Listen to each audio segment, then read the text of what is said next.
بسم اللہ الرحمن الرحیم الحمد للہ رب العالمین والصلاة والسلام علی سید المرسلین خاتم النبیین سیدنا مولانا محمد وعلی آلہ واصحابہ اولیاء الکاملین خصوصاً قطب ربانی غوث السمدانی محبوب سبحانی ہیکل نورانی کریم الجدینی نجیب الطرفین امام الفریقین ذو البیانین واللسانین مکین الدین شیخ الانس والجن شیخ الکل سید الامجد ومرشد المجدد ابی محمد محی الدین السید عبد القادر حسنی الحسینی جیلانی رضی اللہ عنہ وعن آبائه أولاده وأحفاده وخلفائه ومريدين ومتبعين إليه أجمعين إلى يوم الدين.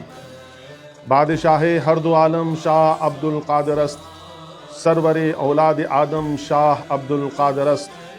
آفتاب و ماہتاب و عرش و کرسی و قلم نور قلب از نور اعظم شاہ عبد القادر است.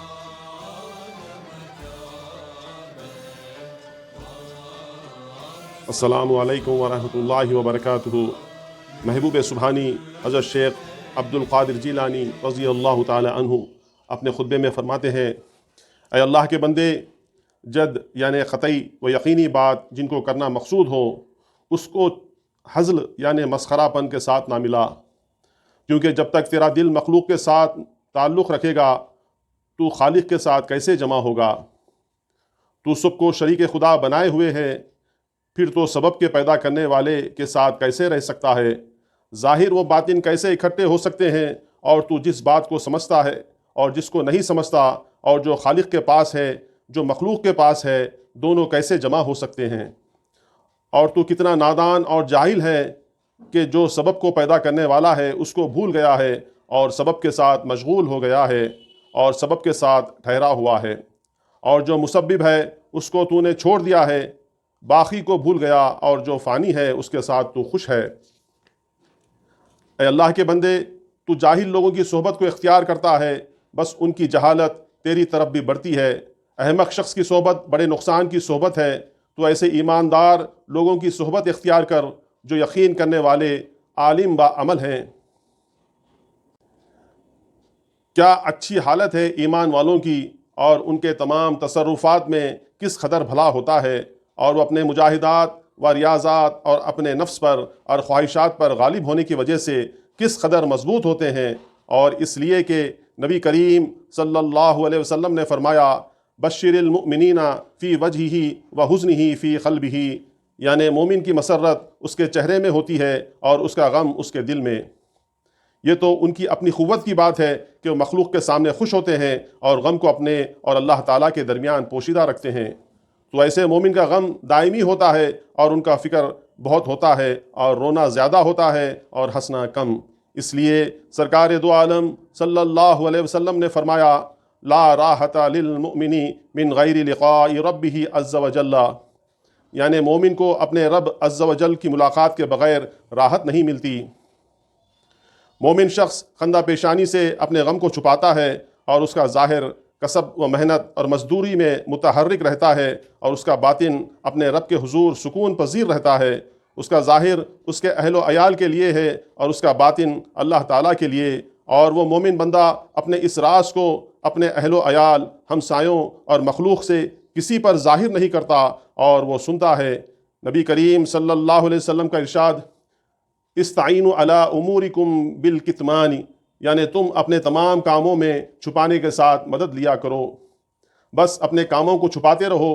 مومن شخص ہمیشہ اپنی ضرورت کو چھپاتا رہتا ہے، بس اگر اس پر غلبہ طاری ہوتا ہے یا اس کی زبان سے کوئی کلمہ نکل جاتا ہے تو اس کی تلافی کرتا ہے اور عبارت کو بدل دیتا ہے، اور جس کا اس سے اظہار ہو جاتا ہے اس کو چھپاتا ہے، اور جو ظاہر ہو جاتا ہے اس کی معذرت کرتا ہے.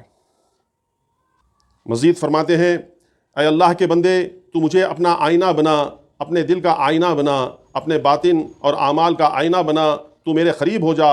میرے قرب کی وجہ سے تجھے اپنے نفس میں وہ عیوب نظر آئیں گے جو مجھ سے دور رہ کر نظر نہ آئیں گے. اگر تجھے دینی حاجت کی ضرورت ہے تو میرے پاس آنا ضروری سمجھ. میں اللہ تعالیٰ کے دین کے متعلق تیری رعایت نہ کروں گا. میں دینی امر میں ننگی تلوار ہوں. دین کے بارے میں حیا کرنا میرا کام نہیں، اور میں نے دین کے معاملے میں ایسے سخت ہاتھوں سے پرورش پائی ہے جو نفع حاصل کرنے والے نہیں تھے اور نہ ہی وہ منافق تھے۔ تو اپنی دنیا کو چھوڑ کر میرے قریب آ جا، کیونکہ میں آخرت کے دروازے پر کھڑا ہوں۔ تو بھی میرے پاس آ کر کھڑا ہو جا اور میری بات کو سن اور اس پر عمل کر، اس سے پہلے کہ تجھے موت آ جائے۔ اللہ تعالیٰ سے خوف و خشیت کے دائرے میں رہ، اس پر راحت کا دار و مدار ہے۔ جب تجھے اللہ تعالیٰ کا خوف نہ ہوگا تو دنیا اور آخرت میں تیرے لیے امن بھی نہ ہوگا۔ اللہ تعالیٰ کا خوف ہی اصلی علم ہے۔ اس لیے اللہ تعالیٰ فرماتا ہے انما یخشی اللہ من عبادہ العلماء، یعنی اللہ تعالیٰ سے اس کے بندوں میں وہی ڈرتے ہیں جو علم والے ہیں اور جو جانتے ہیں، سیکھتے ہیں، اس پر عمل کرتے ہیں، اور اللہ تعالیٰ سے اپنے اعمال کا بدلہ نہیں چاہتے، اور ان کا عمل کرنا صرف اللہ تعالیٰ کے لیے ہوتا ہے، اور وہ اس کا قرب چاہتے ہیں۔ اللہ تعالیٰ مصاحبت اور اس کی دوری اور حجاب سے نجات چاہتے ہیں، اور وہ ہر وقت سوچتے رہتے ہیں کہ ان پر دنیا اور آخرت میں رحمت الہی کا دروازہ بند نہ کیا جائے، اور دنیا اور آخرت میں اللہ تعالیٰ کے سوا کسی طرف رغبت نہیں کرتے۔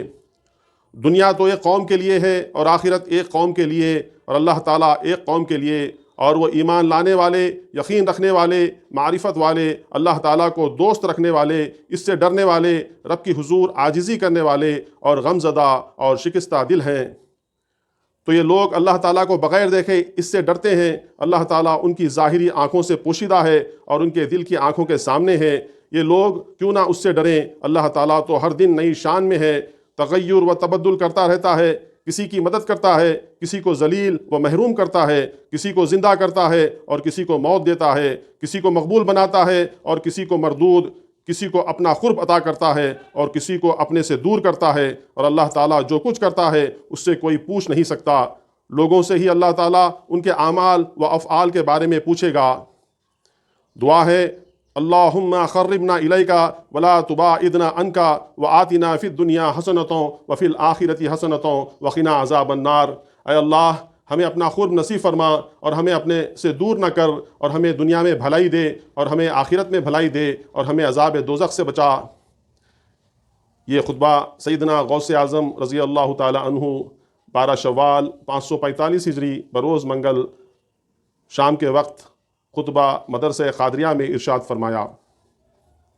نبی سے کتنی محبت، نبی سے ان کے اندر کتنی عشق ہے، محبت ہے، ایک کا جواب ہے نبی کی